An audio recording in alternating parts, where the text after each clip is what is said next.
painter? Are you a fabric artist? Do these categories even exist in Wikidata today to describe the specific work you do? Because here's the thing. The way that the internet works, when it can aggregate all the information in the world, that is Google's business, right? To make all the information of the world in the world available to everybody. Then what becomes really apparent is that, sort of the generative notion of, categories is really important. So what happens is, if you're a fabric artist, in Wikidata, it should be immediately understood that you're also a visual artist. Just like if I type Ottawa, Ontario, it's immediately understood that that is a city in Canada. I don't have to say it's Canada necessarily, right?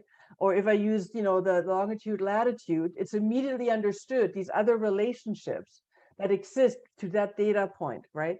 So the long tail of information for visual artists includes, for instance, every location that your work has ever been displayed in, every exhibit that you've ever had. In fact, it might include the individual artworks if they are persistent. So a concert is not persistent, right? It happens, it's in the moment, it's gone. But your piece of art that is sitting in the National Gallery on display, that is persistent. So it's worthwhile, just like we all know Guernica was that Salvador Dali? We all know that piece of art. We know what it's called even.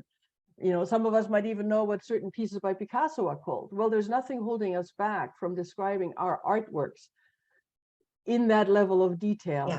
Yeah.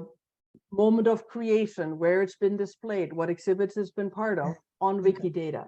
And the more we do that, right, what happens is we're actually generating a universe of linked information, right? That goes back to the generator of that, the artist, that made those pieces. And the more powerful and bigger that universe becomes, that is still a measure of importance. So I like your explanation how does there. Google That's measure great. importance? It's by how many links go to you, right? Yeah. And how many connections go to you. So it tries to replicate influence in the real world, and it counts that by how many connections go back to your own website. That's why backlinks, links back to your website from actual websites in the world are so important for your SEO rankings.